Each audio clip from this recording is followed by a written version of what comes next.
Allahu Akbar, Allahu Akbar. Assalamualaikum warahmatullahi wabarakatuh.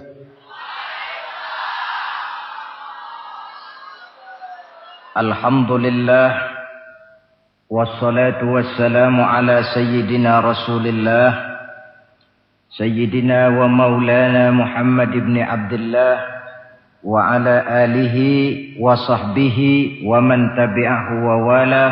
La hawla wa la quwwata illa billah.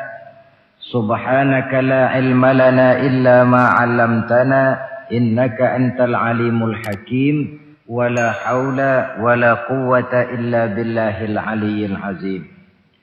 Saudara-saudara hadirin yang berbahagia, salah satu nikmat yang diberikan Allah kepada kita di dalam kehidupan ini ialah bahwa Allah Subhanahu wa taala telah menciptakan segala sesuatu serba berpasang-pasangan. Dalam surah Yasin ayat 36 dijelaskan, Subhanallazi khalaqal azwaja kullaha mimma tumbitul ard wa min anfusihim wa mimma la ya'lamun. Maha suci Allah yang telah menciptakan segala sesuatu itu serba berpasang-pasangan. Dari apa yang tumbuh di permukaan bumi, apa yang ada di dalam diri mereka sendiri, dan apa-apa yang mereka tidak mengetahuinya. Demikianlah kita lihat siang berhadapan dengan malam, benar berhadapan dengan salah, dan laki-laki berhadapan dengan perempuan. Setelah Allah menciptakan segala sesuatu itu serba berpasang-pasangan, maka Allah menetapkan aturan permainan yang mengatur seluruh kehidupan makhluk yang serba berpasang-pasangan itu. Kita tentu maklum, apapun saja yang kita lakukan dan kita perbuat tanpa ada aturan akan berakhir dengan kekacauan. Cobalah kita bikin satu sekolah, buka satu sekolah, tidak usah pakai aturan, tentu kacau. Bikin organisasi tanpa memakai aturan, tentu kacau. Demikian daripada kehidupan ini. Kalau tanpa ada aturan, tentu kekacauan yang akan timbul. Allah pencipta manusia. Allah tahu benar kemampuan maksimal manusia. Oleh sebab itu, aturan permainan yang diturunkan Allah tentu sesuai benar untuk manusia. Satu contoh kecil. Pabrik mobil di Jerman bikin mobil namanya Mercy. Seiring dengan itu dia keluarkan buku petunjuknya. Mobil ini namanya Mercy. Kecepatan maksimal sekian ratus kilometer per jam. Daya angkut maksimal sekian ratus kilogram. Kalau rusak memperbaikinya begini, onderdilnya pun ini. Karena pabriknya yang membuat mobil, lalu pabriknya pula yang mengeluarkan buku petunjuk, sudah tentu buku petunjuk itu sesuai benar dengan mobilnya. Dan tidak bisa kita punya mobil Mercy rusak, lalu kita perbaiki dengan menggunakan buku petunjuk yang dikeluarkan oleh pabrik mobil Toyota misalnya. Jelas mobil bukan tambah baik, malah makin hancur tidak karu-karuan. Kalau manusia menginginkan satu hidup yang baik, tidak ada pilihan lain. Dia harus memakai aturan yang diturunkan oleh yang bikin manusia. Dan aturan itu telah turun dalam bentuk agama Islam yang kita cintai ini. Manusia laki-laki dihiasi dengan perasaan senang cinta kepada perempuan. Itu biasa, normal, wajar. Tapi lalu Allah menurunkan aturan permainan. Yang kalau peraturan ini dilanggar akan membawa kerugian bagi manusia sendiri. Bahwa laki-laki senang sama perempuan itu normal. Agama membuat aturan silahkan senang. Tetapi lewat satu pintu yang disebut nikah. Kalau peraturan ini diabaikan, yang rugi tentu manusia sendiri. Misalnya, PLN keluarkan pengumuman. Nanti malam mulai jam 6 sampai subuh listrik se-Jakarta mati total. Kita ingat, ini nanti malam saya giliran ronda. Pagi-pagi sudah kita siap beli batu baterai. Masukkan ke dalam baterai. Dari sejak kita beli sampai sore itu baterai kita soroti terus. Tentu setelah sore soak batu baterai itu. Datang malam berangkat kita ronda. Kalau disoroti lagi kan baterainya sudah enggak terang lagi. Sudah soak. Sebab apa? Belum waktunya sudah disoroti terus. Sekarang kalau ada orang belum masuk pintu pernikahan, nafsu seksualnya diobral terus. Itu kan sama juga belum datang malam, baterainya sudah disoroti terus. Nanti masuk pernikahan, soak. Berhadapan dengan istrinya, barangkali sudah nggak bisa apa-apa, cuma nyengir saja. Yang rugi manusia sendiri. Itulah sebabnya Allah lalu mengatur bahwa laki senang sama perempuan lewat satu pintu yang disebut dengan nikah. Maka pada pertemuan kali ini kita akan bicara tentang nikah dalam Islam. Saya bagi kepada 3 masalah pokok saja. Pertama, pengertian dan kedudukan nikah menurut Islam. Yang kedua, motivasi pernikahan. Karena apa orang itu seharusnya melakukan nikah. Dan yang ketiga, membina rumah tangga bahagia menurut contoh Rasulullah sallallahu alaihi wasallam. Hadirin yang saya hormati, kita mulai dengan yang pertama, pengertian nikah. Dalam kehidupan sehari-hari ada 2 kata yang sering kita gunakan, kawin dan nikah. Kalimat kawin kelihatannya dipergunakan oleh semua makhluk hidup. Lain dengan nikah. Ini hanya digunakan khusus untuk manusia muslim. Makanya kita sering dengar orang bilang, kucing kawin, ayam kawin, kambing kawin. Dan belum pernah kita dengar ada ayam nikah atau kucing nikah. Sebab apa? Nikah ini cuma dipakai oleh makhluk bernama manusia yang muslim. Apa pengertian nikah? Seorang tokoh, Abi Yahya Zakaria Al-Ansari, di dalam kitab Fathul Wahhabnya menjelaskan, an-nikahu aqdun yatadammanu ibahatal wat'i bilafzi inkahin au nahwihi. Nikah adalah akad, yaitu ijab dan qabul. Yang akad ini menjamin dibolehkannya pergaulan bebas antara laki-laki dan perempuan. Jadi kalau sementara anak muda kita beranggapan bagaimana Islam ini kolot, masa laki-laki tidak boleh bergaul dengan perempuan, itu anggapan salah. Islam bukan saja tidak melarang, malah menganjurkan laki-laki bergaul dengan perempuan sebebas-bebasnya. Sepanjang pergaulan itu bisa dipertanggungjawabkan baik menurut hukum negara, lebih-lebih menurut hukum agama. Coba orang kalau sudah akad, sudah ijab qabul, ada saksi, ada wali, selesai itu dia masuk ke dalam kamar berdua, bergaul di situ sebebas-bebasnya, itu saya kira 100% halal. Tidak perlu lagi orang curiga, tidak perlu lagi sembunyi-sembunyi. Kenapa? Ini bentuk pergaulan yang bisa dipertanggungjawabkan. Kalau tidak, dengan dalih new morality, kebudayaan modern, lalu melakukan yang disebut free love, free sex, samen liven, hidup bersama tanpa nikah alias kumpul. Kebo. Dan saya kira itu kebo cuma mewakili saja. Artinya begitulah kalau binatang itu kumpul. Sebab kumpul kucing pun saya kira begitu. Kumpul ayam pun begitu. Kebo cuma mewakili binatang dalam kalimat itu. Tengoklah berapa banyak sudah bayi-bayi yang lahir ke dunia ini tanpa tahu kemana dia harus memanggil bapak. Berapa banyak gadis-gadis bergelimpangan jadi korban dari orang-orang yang tidak bertanggung jawab. Itu semua merupakan ironi.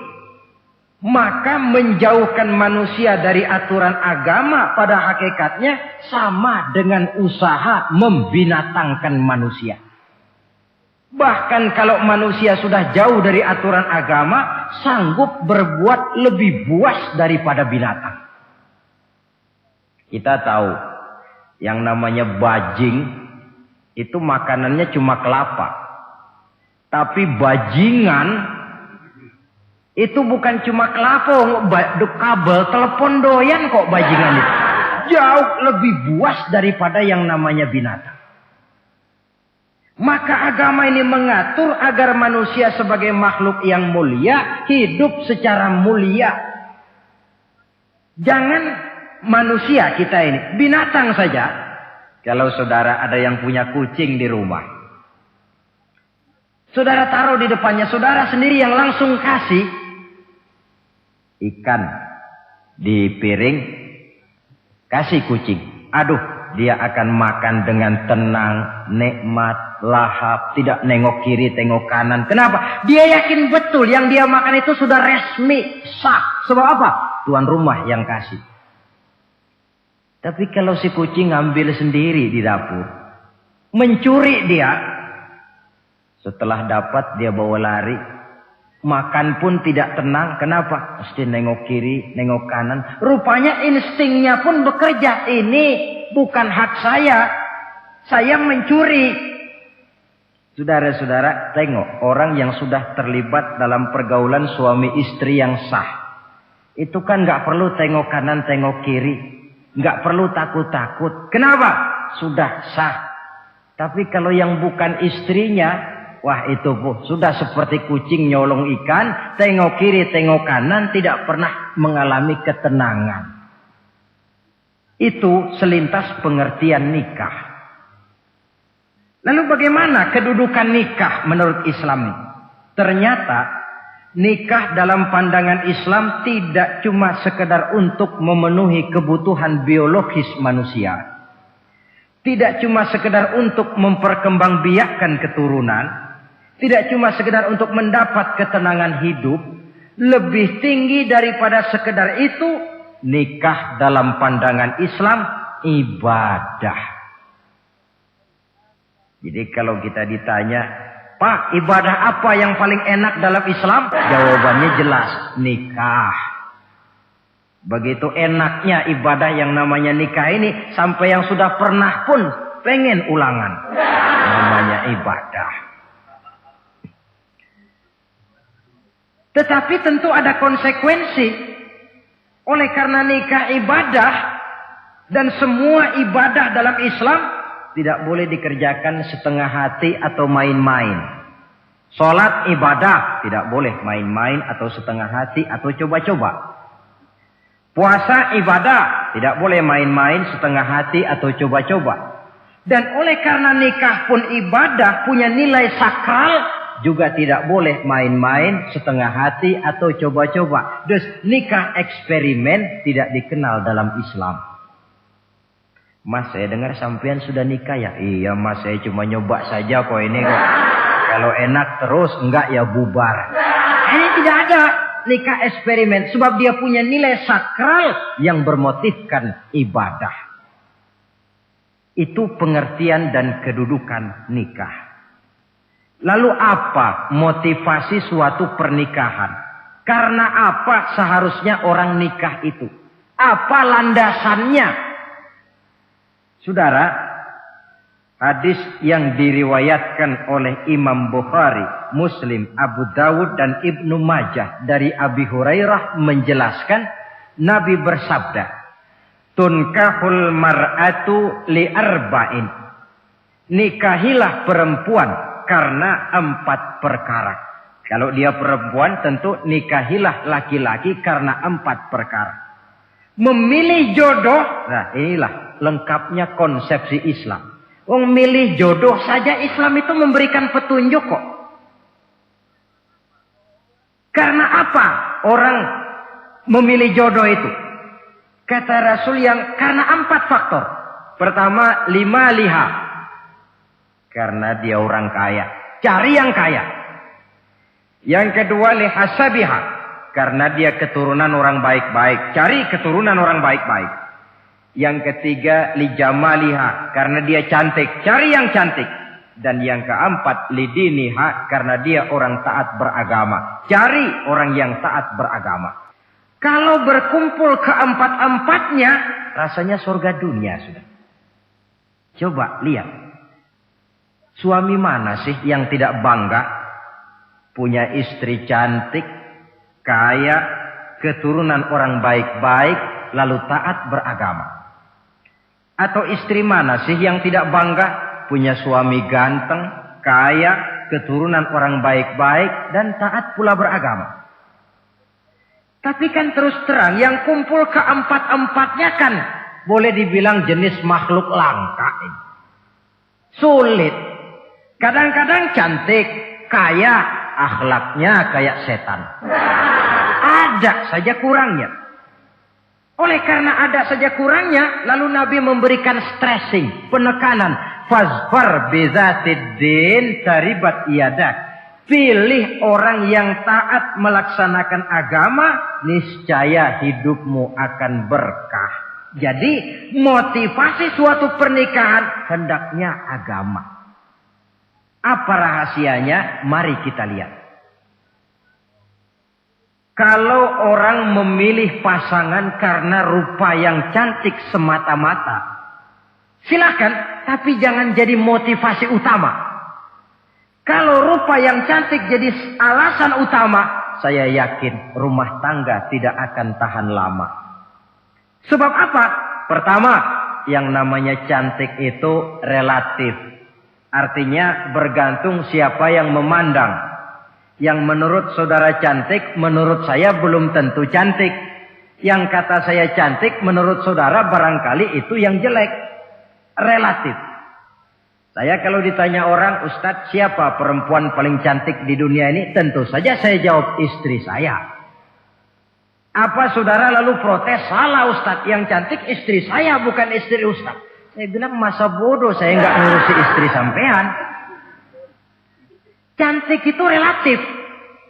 Sehingga di kalangan para ahli cinta, ahli cinta, sampai sekarang masih jadi perdebatan. Sebenarnya cantik yang bikin orang jatuh cinta, apa cinta yang membuat orang jadi kelihatan cantik? Dua-duanya bisa terjadi. Mungkin karena cantik orang jatuh cinta, dan bisa juga karena sudah kadung cinta orang kelihatannya jadi cantik. Tapi yang jelas cantik relatif. Yang relatif tidak bisa dijadikan sandaran utama. Yang kedua, yang namanya cantik itu temporer. Artinya berubah oleh pergeseran masa dan pertukaran waktu.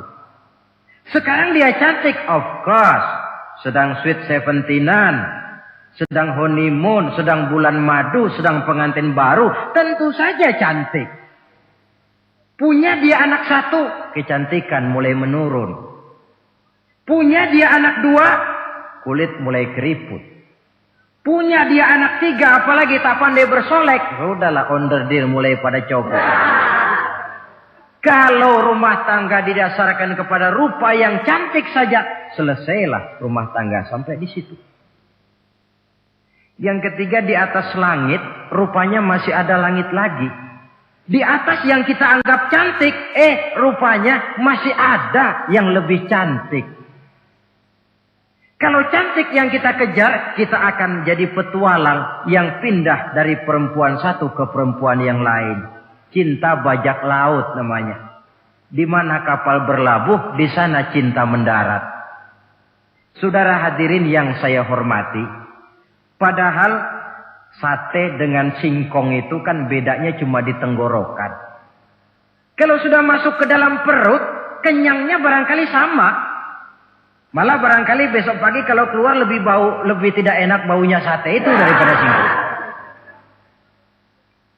Makanya orang kalau sudah nikah oleh Nabi dipesan, apabila kamu di jalan melihat perempuan yang membuat kamu kagum, cepat-cepatlah pulang ke rumah.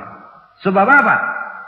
Sebab yang perempuan cantik di jalan kau lihat itu punya, istrimu juga di rumah punya. Gak percaya cobalah pulang, akurin, sama itu. Silahkan cari yang cantik tapi jangan dijadikan motivasi utama. Yang kedua, kalau perkawinan, pernikahan cuma karena harta, silahkan cari yang kaya. Tapi kan harta itu kata Imamul Ghazali, al-mal zillun zail. Harta bagaikan bayangan. Sore di sebelah barat, tengah hari di tengah, sore pindah ke sebelah timur. Hari ini dia kaya, besok dia bangkrut. Roda itu berputar.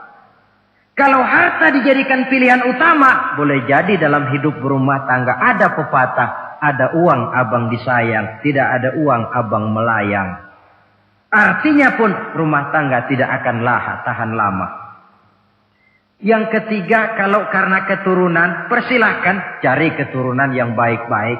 Namun toh pada akhirnya orang diajarkan bahwa kita ini mau besar atau tidak, bukan dengan jalan menyempeng kepada kebesaran orang lain, tetapi ditentukan oleh kepribadian kita sendiri. Sekarang kalau karena agama, Nabi berikan penekanan fazfar bizatid din taribat yadak.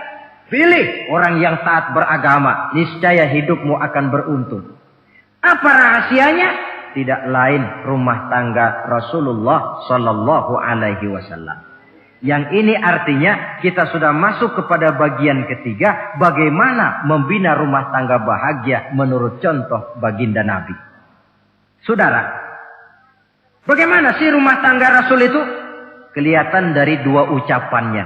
Pendek, singkat, tapi punya pengertian filosofis yang mendalam. Dua kalimat saja beliau bilang tentang rumah tangganya, yaitu baiti jannati, rumah tanggaku laksana sorga bagiku.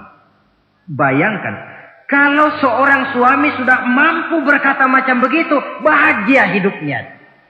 Ini barangkali tantangan buat kita semua. Mampukah kita di rumah tangga berkata semacam perkataan beliau tadi? Baiti jannati, rumah tanggaku laksana sorga bagiku.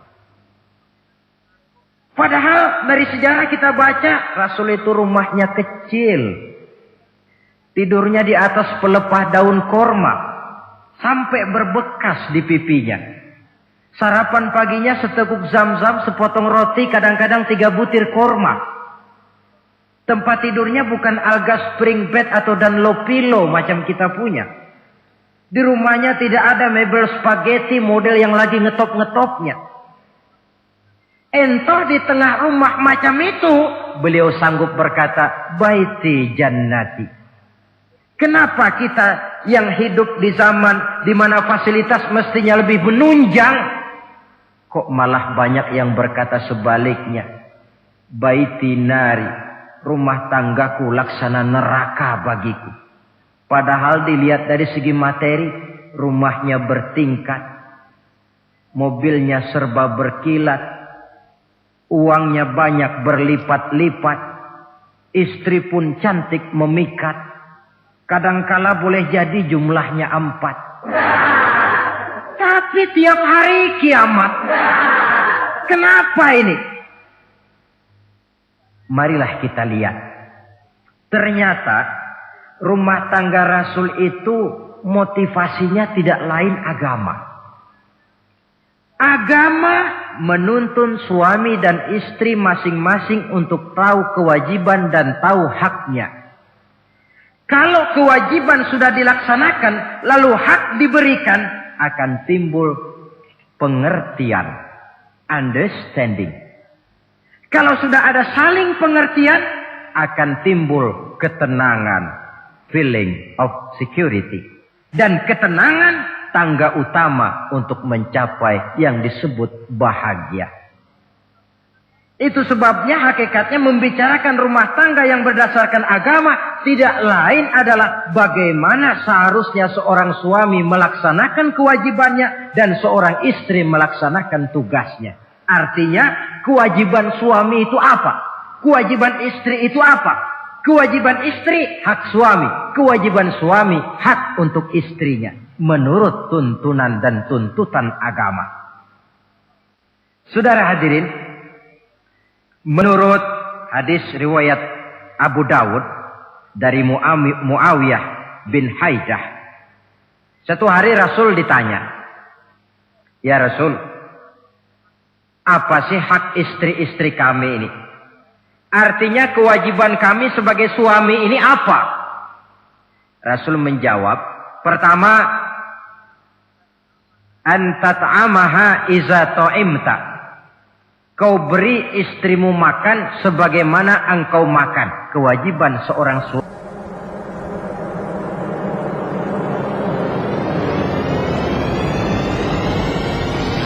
Ladies and gentlemen, you cannot be wrong. This is ICJ Broadcaster.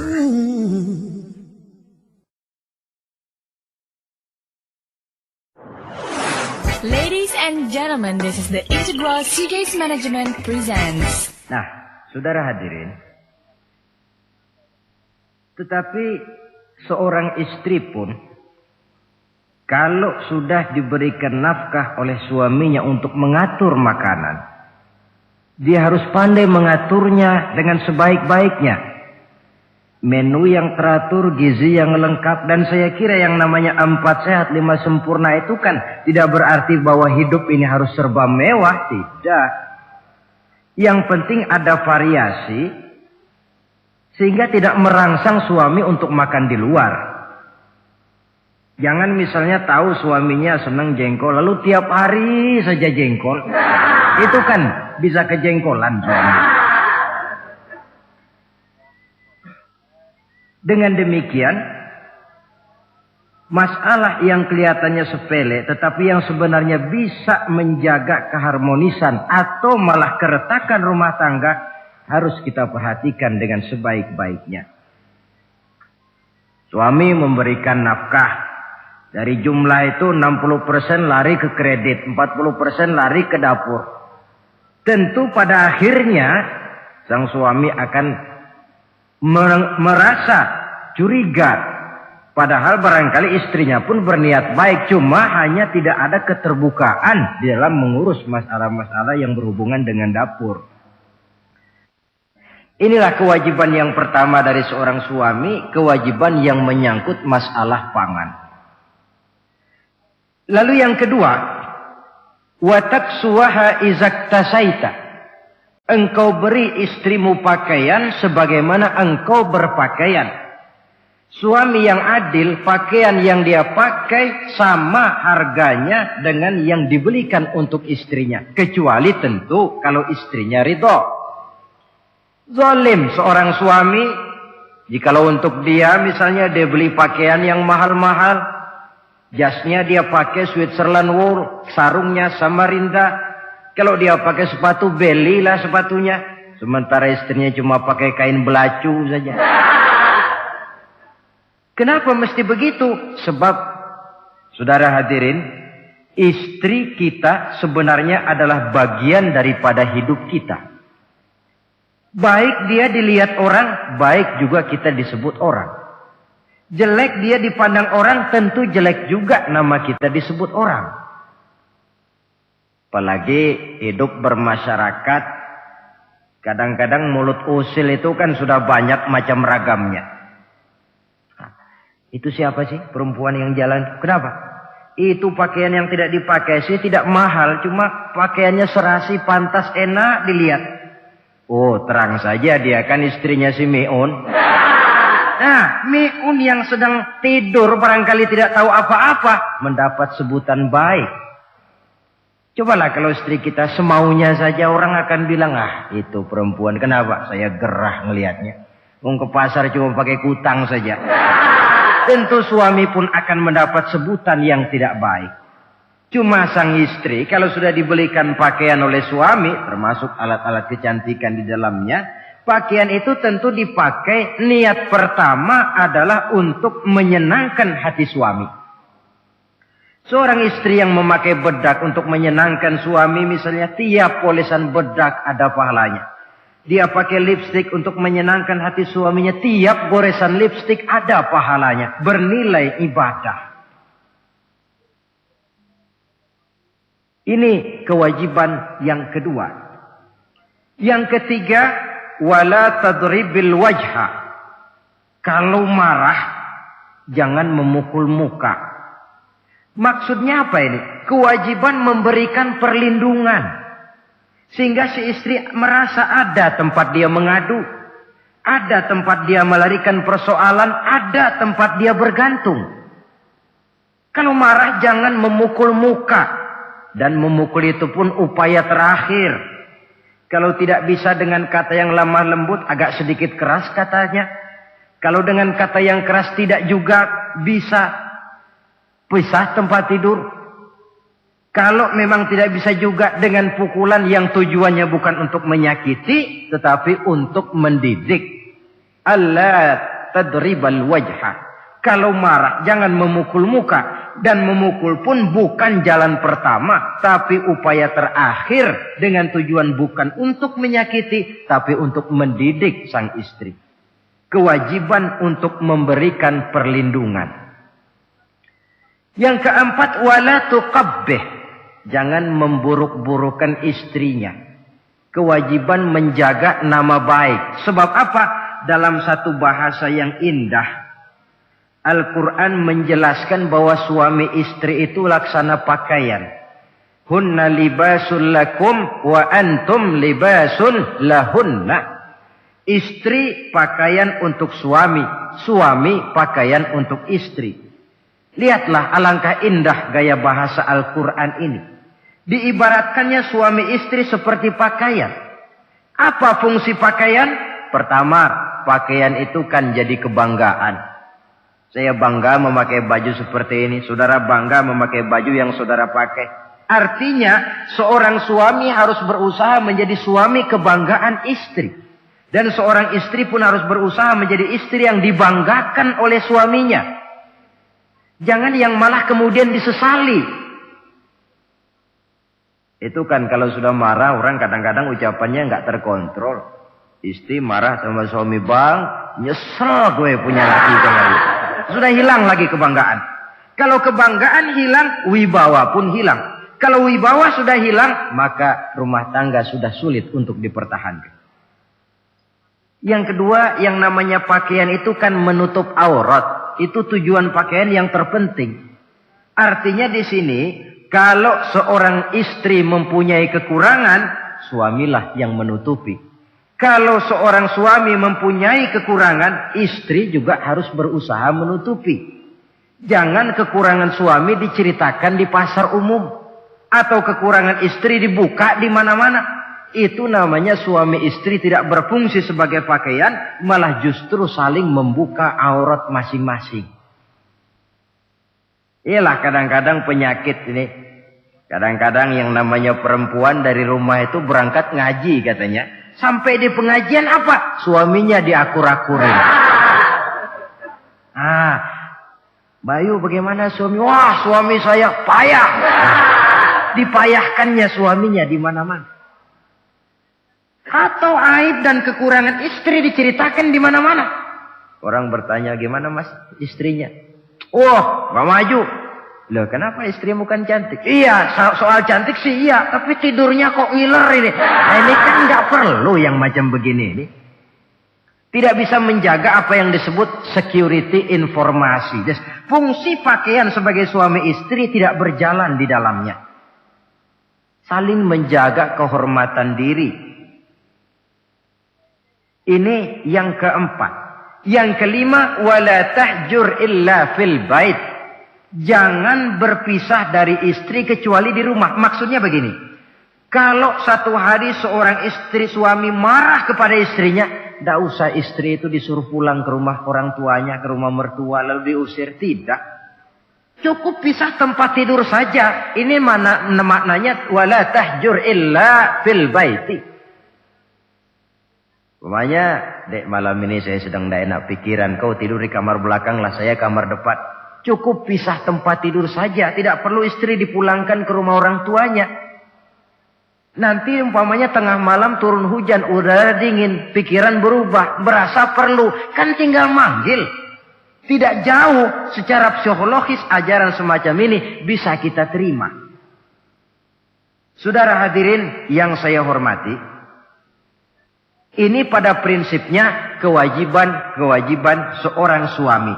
Kewajiban yang menyangkut masalah pangan, sandang, perlindungan, memelihara kehormatan, dan menjaga ketenangan di rumah tangga dengan menyelesaikan persoalan rumah tangga itu secara intern. Jangan belum apa-apa sudah mertua diundang, orang tua dibon. Persoalan belum tentu selesai, tapi masalah sudah meluas. Cobalah kita selesaikan intern dulu. Kalau kemudian ternyata dianggap perlu mengundang orang tua, mertua, keluarga, baru kita upayakan ke arah itu. Ini kewajiban suami dan ini merupakan hak istri. Lalu bagaimana kewajiban istri sekarang ini? Istri kewajibannya merupakan hak untuk suami.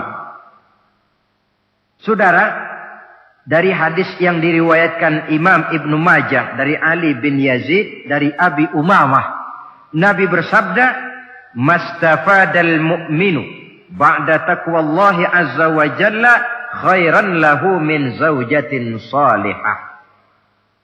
Bagi seorang mukmin, sesudah dia mempunyai sifat takwa kepada Allah, tidak ada yang lebih membawa manfaat selain daripada istri yang solehah. Istri solehah itu yang bagaimana? Yang hidup mampu melaksanakan kewajibannya. Apa kewajibannya? Kata Nabi, pertama, in amaroha ata'athu. Kalau diperintah, dia taat. Kewajiban istri yang pertama, taat kepada suaminya. Begitu besar kewajiban taat kepada suami, sampai-sampai Nabi pernah menyatakan, "Lau kuntu amiran ahadan ayyasjuda li ahadin, la amartul mar'ata an tasjuda li zawjiha." Kalau saja boleh, kata Nabi, aku memerintahkan manusia sujud kepada sesama manusia, tentu aku perintahkan istri untuk sujud kepada suaminya. Untung saja sujud kepada manusia tidak boleh. Kalau boleh, istri itu disuruh sujud kepada suami. Tentu karena besar hak suami atas dirinya. Yang kedua, ibadah sunnah tidak mendapat izin suami juga bukan saja tidak berpahala, malah berdosa. Umpamanya, pengantin baru, si istri kebetulan santri, malam minggu pesta, besoknya hari Senin. Si istri sudah kadang biasa hidup sebagai santri, hari Senin puasa sunnah. Dia bilang sama suaminya, "Bang, besok saya mau puasa sunnah nih, hari Senin." Kata suaminya, "Kalau kau puasa juga kau kejam. Lalu kau puasa aku disuruh ngapain?" Tidak diizinkan oleh suami, dia puasa juga. Bukan saja tidak mendapat pahala, malah berdosa. Sampai amalan yang sunnah pun tidak diizinkan oleh suami, berdosa. Apalagi amalan yang mubah. Apalagi amalan yang tidak ada dasar hukumnya, perintahnya. Sepanjang perintah suami tidak untuk maksiat kepada Allah, istri wajib untuk taat. Dalam hadis lain kita temukan Nabi bersabda, "Idza da'a ar-rajulu imra'atahu ila firashihi." Kalau seorang suami memanggil istrinya ke tempat tidur. Ini bahasa kinayah. Manggil ke tempat tidur kan tentu enggak perlu penjelasan. Masa mau nyambal di tempat tidur kan enggak. Fa'abat. Si istri tidak mau. Lantaran istri tidak mau, suami jengkel. Fabata ghadbana 'alaiha. Sampai dalam jengkelnya tidur. La'anat hal malaikatu hatta tusbiha. Istri macam itu dilaknat, dikutuk oleh malaikat sampai datang waktu pagi. Kewajiban untuk taat. Namun sebaliknya, seorang suami pun jangan mentang-mentang istri wajib taat lalu overacting. Segalanya main tunjuk, segalanya main komando, segalanya main perintah. Sebab contoh yang diberikan oleh Rasul tidak begitu. Rasul kita baca dalam sejarah menjahit bajunya sendiri, memperbaiki kasutnya sendiri. Artinya yang bisa ya dikerjakan tanpa harus menggantungkan semuanya kepada sang istri. Kewajiban untuk taat. Nah, penutup tentang taat ini ada sebuah hadis pula di mana baginda Nabi bersabda, ayyumam ra'atin matat wa zawjuha anha radin dakhalatil jannah. Kalau seorang perempuan meninggal dunia, suaminya ridho kepadanya, maka perempuan itu akan masuk surga. Artinya, kalau seorang istri meninggal, ya dia tukang ngaji, ya tukang sholat, ya suka puasa, ya gemar sedekah, tapi meninggal suaminya tidak ridho, pintu surga belum dibukakan sampai suaminya ridho kepadanya. Ini menggambarkan tentang besarnya kewajiban taat seorang istri kepada suaminya. Ini kewajiban pertama. Lalu kewajiban yang kedua kata Nabi, wa in nazara ilaiha sarrathu. Kalau dipandang oleh suaminya, dia pandai menggembirakan, menyenangkan hati suaminya. Menjadi istri yang pandai menyenangkan hati suami. Siapa contohnya? Kita lihat misalnya istri Nabi, diantaranya Sayyidatuna Khadijah radhiyallahu anha. Ketika Nabi pertama kali menerima wahyu berhadapan dengan malaikat Jibril, beliau kembali ke rumah dengan tubuh gemetar. Setibanya di rumah beliau berkata, "Zammiluni ya Khadijah." Khadijah, selimuti saya. Kenapa bang? Barusan datang malaikat Jibril, dia katakan begini-begini, saya khawatir Khadijah. Khadijah tahu suaminya sedang gelisah. Sebagai istri yang bijak beliau tampil, apa katanya? Kalla ma yukhzikallahu abada. Tidak apa-apa bang, jangan khawatir, Allah tidak akan menyusahkan abang buat selamanya. Ini istri yang pandai menyenangkan hati suami. Suami pulang dagang dari pasar, rugi. Istri tampil. Itulah bang, romantikanya dagang. Masa selamanya saja untung sekali-sekali lah, rugi. Si suami kan tidak terlalu pusing kepalanya. Jangan sudah di pasar rugi, sampai rumah istri pidato, peletar-peletor macam petasan. Dasar suami goblok, dagang saja rugi. Sudahlah di pasar rugi, sampai ke rumah digoblok-goblokin. Itu nanti suami kan bisa kena penyakit yang disebut broken home. Penyakit nggak betah di rumah. Seorang istri kalau suami sudah kena penyakit tidak betah di rumah, itu mesti siap-siap mental untuk dimadu. Nah, jadi kalau tidak dimadu bagaimana? Berusaha bikin betah suami di rumah. Suami pulang kantor jam 2, setengah 2 dandan, kalau perlu setel habis. Kalau perlu kelihatan suami akan datang, bukakan pintu, sambut dengan senyum. Apalagi kalau senyumnya Pepsodent. Saya kira suami bagaimanapun lelahnya, peras keringat, banting tulang, pulang mencari nafkah. Kalau kembali di rumah disambut dengan senyum, hilang capeknya. Tapi bayangkan, sudahlah di kantor capek, peras keringat, banting tulang. Sampai pula di rumah yang nyambut cuka sama kukusan. Udah asem, monyong. Suami mana yang kerasan tinggal di rumah? Menjadi istri yang pandai menggembirakan, menyenangkan hati suaminya. Bahkan diizinkan bohong untuk menyenangkan hati suami. Umpamanya, suami kebetulan habis obyeknya gol. Karena ingin menyenangkan istri, mampir di pasar beli kain batik. Si suami tidak tahu bagaimana kain batik yang bagus, beli saja sembarangan. Sudah kainnya kasar, warnanya norak, harganya yang mestinya murah jadi mahal. Dibawa pakaian itu pulang. Istri lihat dan tahu kalau ini batik jelek, norak, kasar, harganya pun murah. Tapi dia ingin menyenangkan hati suaminya. Suaminya tanya, bagaimana dek kain batik ini? Waduh bang, bagus betul kain ini. Pinter benar abang milih warna ini. Emang yang kayak begini ini bang. Coba lihat tetangga kita, mana ada yang pakai kain kayak begini. Ya memang gak ada, jelek. Suami senang tentu. Lalu kain itu oleh istrinya, ngaji dipakai, keundangan dipakai, tidur dipakai, masak dipakai, nyuci pun dipakai. Suami makin bangga, wah kain yang saya beliin dipakai terus ini. Lain pula istrinya, dalam hati dia berpikir, biarin deh gue pakai terus biar cepat hancur, nggak ada urusan. Coba kalau waktu itu si istri jujur, dasar laki goblok. Beli kain kayak begini, sono pulangin. Nah, mungkin suami yang sudah payah-payah mau menyenangkan hati istrinya malah berbalik pikirannya. Saudara hadirin, ini kelihatannya penting untuk menjaga suasana keharmonisan di dalam kehidupan berumah tangga. Begitu pula pengertian seorang suami. Rasul pernah pulang dari masjid agak larut malam, rupanya banyak orang bertanya.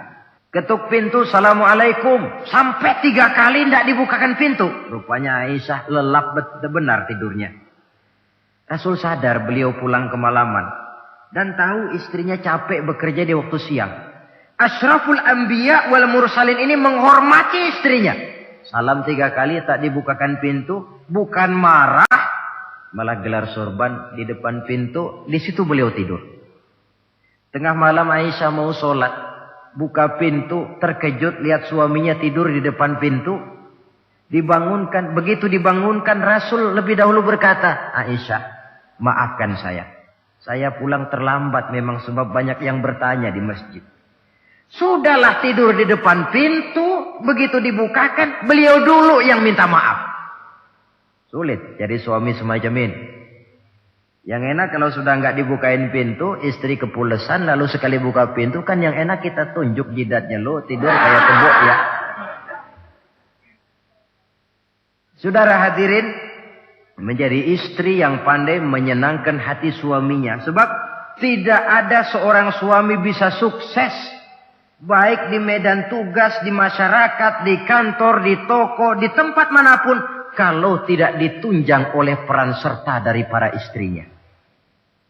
Karena itulah perempuan walaupun peranannya tidak begitu kelihatan, sebenarnya sangat menentukan. Seorang suami yang jujur, polos, lugu, sederhana, sanggup menjadi koruptor ulung karena didorong-dorong oleh istrinya. Merangsang ketamakan suami. Istri dibakar oleh tetangganya. Bang, kenapa? Kau kan di kantor kepala bagian. Lalu tangga kita pegawai kecil saja bang. Tapi coba lihat istrinya kalau pakai gelang kayak pelek beca bang gelangnya. Kau kepala bagian gak bisa beliin saya macam gitu. Kepala bagian goblok. Lalu bagaimana bu, gaji saya kan sudah jelas segitu. Iya kamu kan kepala bagian. Apaan kayak di kantor sabet. Kalau sudah main sabet-sabetan begini, sudah merangsang suami untuk berbuat yang tidak baik. Kecil. Tidak begitu kelihatan, tapi sangat menentukan. Istri yang soleh, yang bisa melaksanakan kewajibannya, yaitu pandai menyenangkan hati suaminya. Ini kewajiban istri yang kedua. Yang ketiga, wa in aqsama alaihi abarrathu.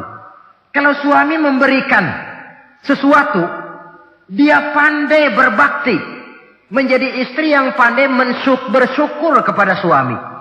Kita ingat, ketika pulang Mi'raj kan Rasul bercerita. Saya dalam perjalanan itu diperlihatkan neraka, kata Rasul. Saya lihat kok isinya kok lebih banyak perempuan daripada laki-laki.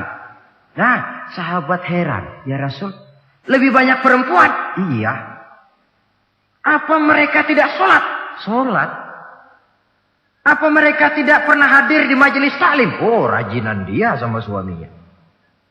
Ada apa? Tidak pernah baca Quran? Rajin. Lalu kenapa kok isinya kebagian besar perempuan? Rasul menjawab, hunna yakfurnal asir. Mereka umumnya tidak pandai bersyukur kepada suaminya. Hujan panas setahun dibalas dengan hujan sehari. Kalau suaminya sedikit salah sudah kehilangan pertimbangan, tertutup seluruh kebaikannya. Yang kelihatan cuma salahnya saja. Maka sebaiknya di dalam hidup berumah tangga, baik suami maupun istri itu masing-masing sedia timbangan. Kalau satu saat suami salah, istri ambil timbangan. Timbang, suami saya salahnya ini, jasanya ini. Bertahun-tahun dia hidup mencari nafkah buat saya, membelikan pakaian untuk saya, mencarikan makan untuk saya. Salahnya ini. Timbang mana lebih banyak salahnya atau benarnya. Dengan demikian kita akan bisa menghasilkan keputusan objektif. Giliran istri yang salah, suami yang ambil timbangan. Ukur mana lebih banyak, baiknya atau salahnya. Kalau tiap kita masing-masing punya timbangan, insya Allah nilai-nilai objektif dari suatu pertimbangan akan bisa kita temukan dalam mengambil keputusan. Istri yang pandai berbakti membalas budi daripada suaminya. Kewajiban yang keempat dari seorang istri, wa in ghaba anhu nasahathu fi nafsiha wa malihi. Kalau suami tidak ada di rumah, dia pandai menjaga kehormatan dirinya dan pandai menjaga harta suaminya. Tidak mencari kesempatan dalam kesempitan. Suami lembur, istri ngompreng. Dan pandai menjaga harta suaminya. Nah, coba lihat. Kalau seorang suami ada uang di kantongnya 100 rupiah. Ada tukang minta pengemis. Istri ambilkan saja tanpa izin suaminya uang di kantong suami 100. Dia sedekahkan. Niatnya tentu baik. Si istri dapat dosa. Si suami dapat pahala. Perbuatan sedekahnya itu betul. Tapi mengambil uang tanpa izin suami itu yang salah. Dan ternyata salah itu lebih besar daripada pahala yang dia lakukan lantaran bersedekah itu. Kalau ini terwujud, maka suasana saling mempercayai akan tumbuh. Kalau sudah saling mempercayai, rasanya akan terwujud kedamaian dan ketenangan. Suami meninggalkan rumah dengan perasaan tenang, istri pun melepas suami dengan perasaan damai, tanpa was-was, tanpa curiga, dan sebagainya. Dan ini modal yang paling utama, mewujudkan saling kepercayaan dalam membina hidup bahagia. Saudara, jadi dengan demikian, kewajiban suami dan kewajiban istri yang merupakan bagian tidak terpisahkan dari bagaimana membina rumah tangga berdasarkan tuntunan agama merupakan hal yang dicontohkan oleh Nabi kita Muhammad sallallahu alaihi wasallam. Dengan satu kesimpulan, rumah tangga Nabi bahagia karena rumah tangga itu disinari oleh ajaran-ajaran agama. Sehingga timbul saling pengertian membawa kepada ketenangan. Dan ketenangan sesungguhnya tangga utama mencapai rumah tangga bahagia. Tanpa materi orang memang sulit untuk bahagia. Tapi materi semata-mata bukan merupakan jaminan bahwa orang akan hidup bahagia.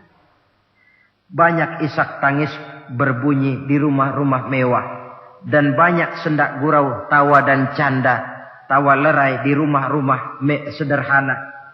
Artinya suka dan duka, sedih dan gembira, susah dan bahagia. Bisa ada di gubuk reot dan bisa juga ada di rumah mewah. Ternyata bukan harta semata-mata yang menopang dan menjamin hidup itu akan bahagia. Tapi satu rumah tangga yang dipancari oleh sinar agama. Di bawah naungan ridho dari Allah subhanahu wa ta'ala.